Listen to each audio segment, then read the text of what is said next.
Transporte de membranas. Como hemos mencionado, el pasivo no hay un gasto de energía, mientras que el activo sí hay un gasto de energía. Ahora, el pasivo tiene dos: difusión simple y facilitada. La simple, como ya hemos dicho, van a ser los gases o mediante la ósmosis. El paso del solvente a través de un medio de menor concentración a una de mayor concentración. Ahora, la facilitada se puede dar por canales o carriers. Ahora, los canales los vamos a entender como los transportes de iones a través de canales de sodio, cloro y potasio. Esos tres iones, chicos, tienen sus propios canales. No dependen a veces de un transporte. Tienen sus propios canales. Por ejemplo, vamos a ver canales de sodio en la mayoría de las células. Casi todas las células tienen canales de sodio. ¿Qué hace el sodio? Despolariza a la membrana, mientras que el potasio lo repolariza. Ahora vamos a también por carriers. Los carriers, vamos a por ejemplo, el transporte de la glucosa por los transportadores GLUT. La glucosa no puede atravesar tan fácilmente lo que es la filtración glomerular o la filtración del riñón, por lo cual hay transportadores como el GLUT, GLUT1, GLUT2, GLUT3, GLUT4, pero el GLUT4 es el más prevalente para que te pueda llegar a dar una diagnóstico. Vamos a ver el transporte activo, que sí hay un gasto de energía que es primario y secundario. El primario es un gasto de energía directo, mientras el secundario es indirecto. Ejemplo del directo: bomba sodio TPA, salen 3 iones de sodio e ingresan 2 iones de potasio. En el secundario vamos a ver el simporte y el antiporte. El simporte, el sodio y la glucosa. El sodio se pega a la glucosa para entrar, mientras que en el antiporte entra sodio y entra calcio y sale sodio, porque aprovechan la gradiente uno del otro. Eso es transporte. Vamos a ver la fisiología. Yo lo sé, chicos, es un tema. Fisiología renal. El más difícil, fisiología renal y cardíaca.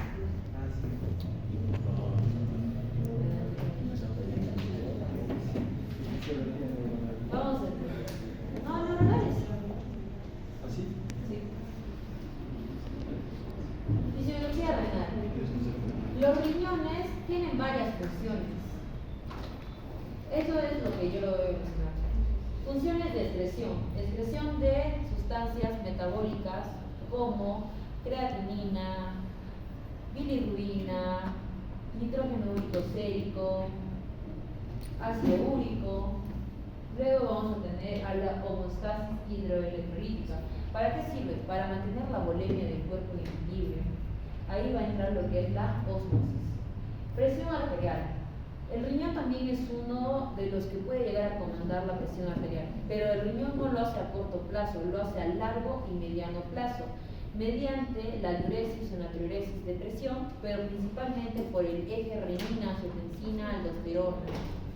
Seguimos con el equilibrio ácido-base. ¿Qué hace el riñón? Secreta y reabsorbe. Generalmente el riñón bota el hidrógeno, pero reabsorbe el bicarbonato. El bicarbonato también es eritropoyetina. El riñón es uno de los principales que secreta eritropoyetina en circunstancias como la hipoxia. Hace una mayor producción de eritrocitos. Seguimos. Glucogenia. Cuando el cuerpo está en ayunas y no hay carbohidratos para disolver, ¿qué hace el riñón? Agarra residuos como de los aminoácidos y otros productos para formar glucógeno. Pero su principal función de los riñones es formar orina. Vamos a entender. Esta es una cara medial del riñón. Vamos a ver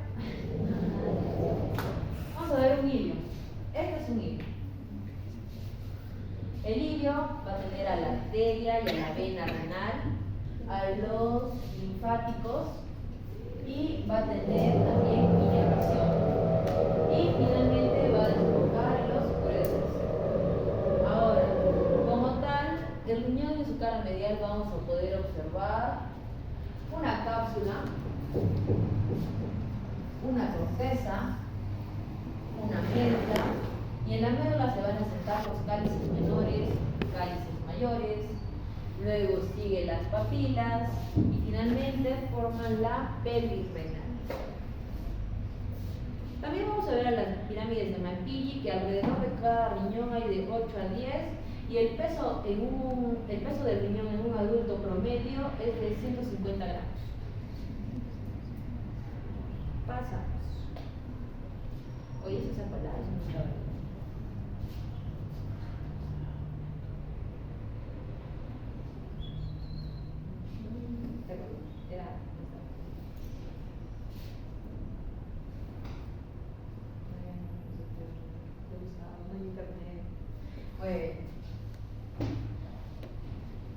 En el hilio hemos quedado que va a entrar la arteria y la vena renal. La arteria renal es una rama de la aorta abdominal, que esta se va a difundir, se va a ramificar en las arterias interlobulares. Estas interlobulares van a ir hacia las pirámides, van a estar en las bases de las pirámides. Base vértice, por si es que no se ve. La interlobular se va a ramificar en las arciformes, y de las arciformes va a salir la arteria aferente. Ahora, el riñón tiene un flujo sanguíneo de 1100 ml, que representa el 22% del gasto cardíaco. Este puede variar, sí, pero ¿sabemos cuánto es el gasto cardíaco de una persona? ¿El valor normal? El valor normal del gasto cardíaco, en su 100%, la teoría indica que son 5 litros de sangre o 5000 litros. Ahora, si nosotros afirmamos de que es el 22% del gasto cardíaco, si 100% son 5000, ¿cuánto es el 22%? 1100. Esa es la teoría. El flujo renal representa el 22% del gasto cardíaco.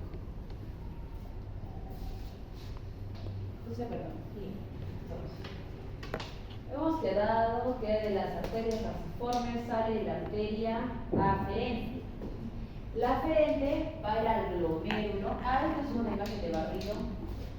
Va a ir al glomérulo, y dentro del glomérulo se va a hacer la mayoría del filtrado. Del glomérulo sale la arteria eferente. ¿Qué partes tiene el glomérulo? Podocitos o prolongaciones, que son los pedículos, la membrana basal y su endotelio. Lo más externo es el podocito, porque el podocito recubre todo. Ahora vamos a entender. La unidad funcional del riñón es la nefrona. La nefrona tiene dos partes: glomérulo, túbulo. El glomérulo se define como un ovillo entrelazado, y los túbulos simplemente funcionan en la La nefrona. La nefrona es la unidad funcional del riñón. Cada riñón posee alrededor de 800.000 a 1 millón de nefronas. Un órgano importante que todo debe cuidar es la nefrona. La nefrona no se regenera, al igual que las células nerviosas. Pues no se regeneran por una lesión renal, un envejecimiento, no todo en el tiempo. Con el tiempo se reducen gradualmente. Este es un cambio fisiológico, es normal que se reduzca en un cuerpo humano. Pongamos el ejemplo: un paciente de 40 años tiene 10% menos de todas sus nefronas, mientras que un paciente de 80 años tiene 40% menos. Por eso se le coloca sondas ya y para los pacientes ya. Vamos a entender.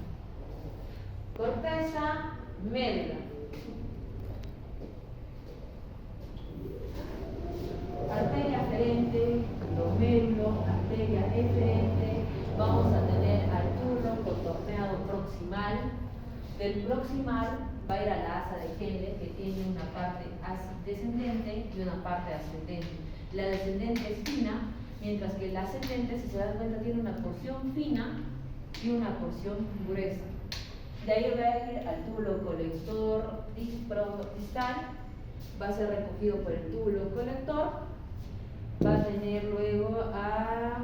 y de ahí se va a eso de... Vamos a ver. Arteria eferente, glomérulo, algo que envuelve al glomérulo, la cápsula de goma, el intersticio de la cápsula de goma es el espacio capsular o espacio de goma, y vamos a tener a los podocitos. Estas son las partes de un glomérulo. El endotelio capilar, lo estamos viendo desde lo más interno a lo más externo. Un endotelio capilar, una membrana basal y unos podocitos. También vamos a ver hendiduras de filtración, pero estos son fenestrados. Filtración glomerular, así viene la tercera.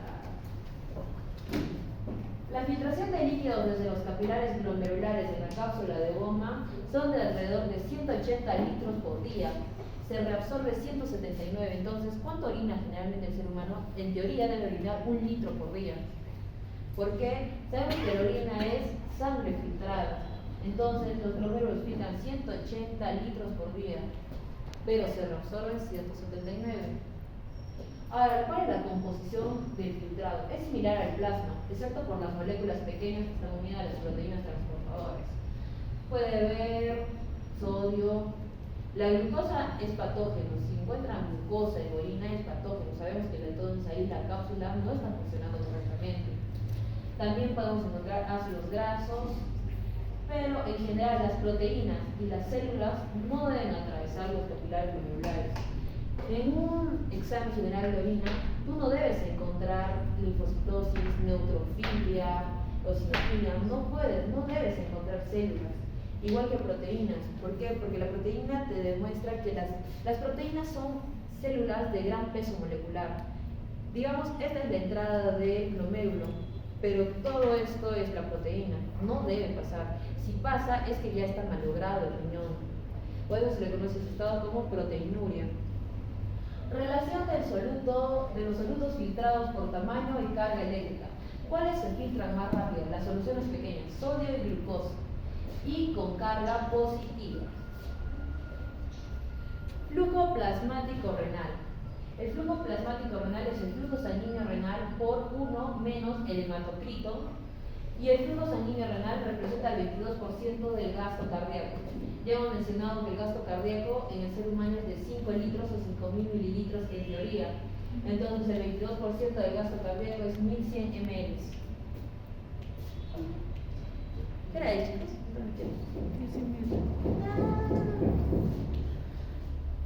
Determinantes de la filtración glomerular.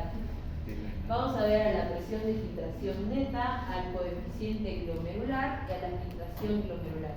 La filtración glomerular se va a dar por coeficiente glomerular más la presión de filtración neta. La presión de filtración neta la vamos a ver cuando veamos los valores de coloidosmótico e hidrostático. Ahí vamos a ver los capilares y vamos a ver a la cápsula de goma. Fracción de filtración. La fracción del flujo sanguíneo renal que se filtra es la filtración glomerular, mililitros por minuto, está en esa unidad, sobre el flujo plasmático renal, que en teoría dice que representa al 0.2 o 20% de todo el filtrado glomerular. Barrera de filtración o la membrana glomerular. Es la pared del capilar glomerular, endotelio, membrana basal, capa epitelial o podocitos. Membrana glomerular. El endotelio. El endotelio del riñón tiene fenestraciones, al igual que el hígado. Tiene perforaciones grandes, menores a las hepáticas, mayores que algunas proteínas, con cargas negativas que no dejan pasar proteínas. Por eso, si un cloro quisiera pasar y tiene carga negativa, no puede. Por eso solo puede con las cargas positivas como el sodio y la glucosa. La membrana basal tiene perforaciones y evita el paso de las proteínas con cargas negativas, por ejemplo los proteoglucanos. ¿Qué tiene proteoglucanos? Las B's. Capa epitelial de los podocitos. Son prolongaciones como pies, rodean el capilar externamente, no hay lugar donde los podocitos no lo rodeen, están separados por poros sin hendidura y tienen carga negativa para evitar el paso de las proteínas. Perforaciones de la membrana de 8 nanómetros y el diámetro de la albúmina es 6 nanómetros. Hay nefropatías que causan cambios mínimos. Por ejemplo, las pérdidas de las cargas negativas de la membrana glomerular. posible responsabilidad de la. Cuando hay una nefropatía, el signo más, lo que más vas a ver es la proteinuria. Los valores de proteína en sangre siempre debe ser negativa. La proteína en sangre debe ser negativa. Cuando ya te demuestra un positivo, es que ya está fallando algo en el riñón. Probable etiología inmunitaria con secreción anormal de citocinas por linfocitos. Ya hemos dicho que tampoco deben pasar células, no deben pasar linfocitos, neutrófilos, nada. Producen la reducción de los aniones de las proteínas de los podocitos. Hacen que los podocitos hagan una refracción y estas proteínas por las células grandes lleguen a pasar. Más frecuente en niños y enfermedades autoinmunes. Coeficiente de filtración capilar glomerular. Multiplicación de la conductividad hidráulica y el área superficial de los capilares glomerulares. El coeficiente de filtración.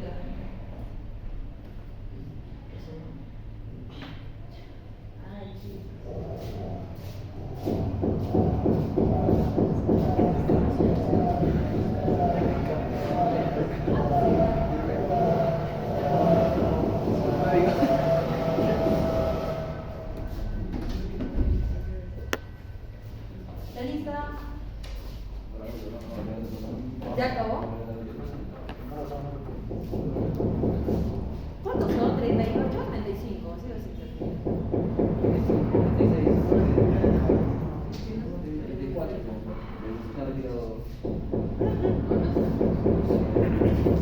¿Y cuántos hay acá? Hay como 20. ¿Dónde están los otros? Ya también me ha dormido. El coeficiente de filtración capilar glomerular es la multiplicación de la conductividad hidráulica y el área superficial de los capilares glomerulares. El coeficiente de filtración glomerular se va a dar por el flujo del gasto renal sobre la presión de filtración neta. La filtración neta, chicos, es la constante por presión capilar hidrostática menos presión capilar osmótica menos la presión de la cápsula de Bowman osmótica y hidrostática. Se elimina y solo queda un coeficiente por la presión de filtración neta. Y la presión de filtración neta siempre va a ser 10, aunque hay pacientes que se alteran, pero eso lo vamos a ver con ejercicios. Entonces, el flujo del gasto renal es 125 mililitros por sobre minutos por la filtración neta, que es de 10, que va a dar 12.5. Ese es el coeficiente por riñón. Ahora, ¿qué enfermedades alteran al coeficiente de filtración? Hipertensión arterial, diabetes mellitus. ¿Por qué? Porque aumentan el grosor de la membrana glomerular, hacen una mayor presión, disminuyen la conductividad hidráulica. Si hay mayor presión, ¿creen que otros fluidos puedan entrar? No, hace una disminución de la conductividad hidráulica. ¿Por qué?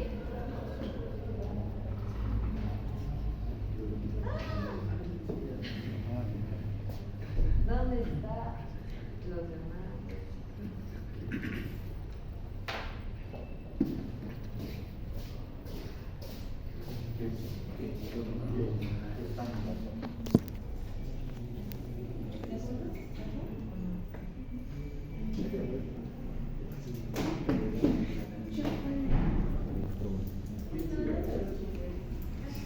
Les aviso que solo una me informó de que iba a faltar a los demás.